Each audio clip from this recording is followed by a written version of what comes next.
Brought to you by Agilus Diagnostics.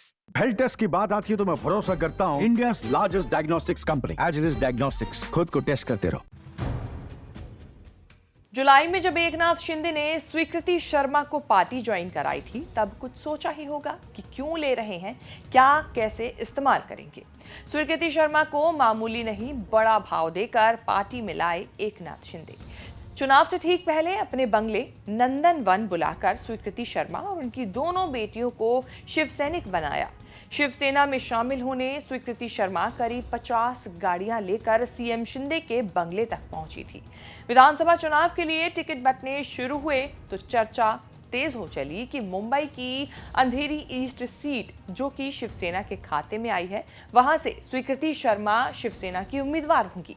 Shiv Sena या शिंदे ने कुछ कहा नहीं, लेकिन बीजेपी म्यान से तलवार निकालकर खड़ी हो गई है। बीजेपी ने महायुति की दोनों पार्टियों के दो बड़े चर्चित चेहरों को टिकट देने से खुलकर मना कर दिया है। बीजेपी का वीटो है कि एनसीपी से अजीत पवार नवाब मलिक को टिकट नहीं देंगे।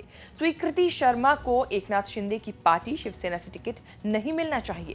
बीजेपी के दोनों पार्टनर्स ने बीजेपी का मूड मिजाज देखकर शुरुआती लिस्ट में तो दोनों सीटों पर ऑफिशियली उम्मीदवार नहीं बनाया।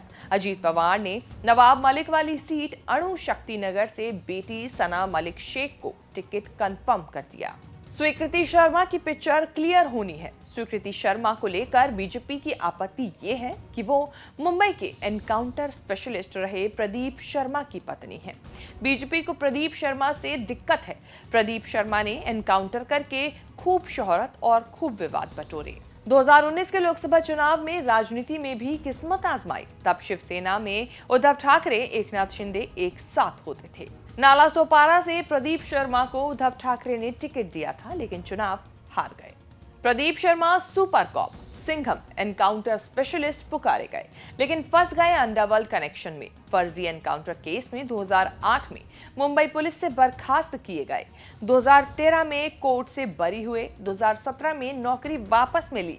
इसी साल मार्च में फिर उसी केस में उम्र कैद की सजा हुई। सुप्रीम कोर्ट से सजा निलंबित और जमानत मिली। महाराष्ट्र की शिंदे सरकार ने प्रदीप शर्मा को राहत का विरोध भी नहीं किया। रिटायरमेंट से ठीक पहले 2019 में वीआरएस लेकर राजनीति में उतरे थे, लेकिन ना कानून की नजर में बेगुनाह साबित हुए, ना बीजेपी ने माफ किया। लोकसभा चुनाव में प्रदीप शर्मा ने एनजीओ पीएस फाउंडेशन के जरिए मुंबई नॉर्थ वेस्ट सीट पर शिंदे शिवसेना के उम्मीदवार रविंद्र वायकर के लिए प्रचार किया था। अगला विवाद 2021 में हुआ। मुकेश अंबानी के घर एंटीलिया के बाहर विस्फोटक से भरी एक स्कॉर्पियो बरामद हुई थी। आरोपी मनसुख हिरेन था, जिसकी संदिग्ध हत्या हुई।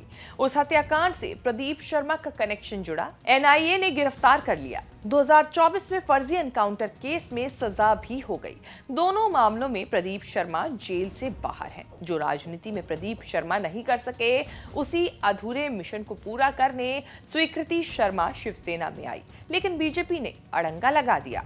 अंधेरी ईस्ट सीट पर 2 साल में दूसरी बार विधानसभा चुनाव हो रहा है। 2019 में शिवसेना के रमेश लटके ने सीट जीती थी। उनके निधन के बाद शिवसेना ने उनकी पत्नी ऋतुजा लटके को टिकट देकर खेल कर दिया। बीजेपी ने दिवंगत रमेश लटके के सम्मान में 2022 के उपचुनाव में अपना उम्मीदवार नहीं दिया।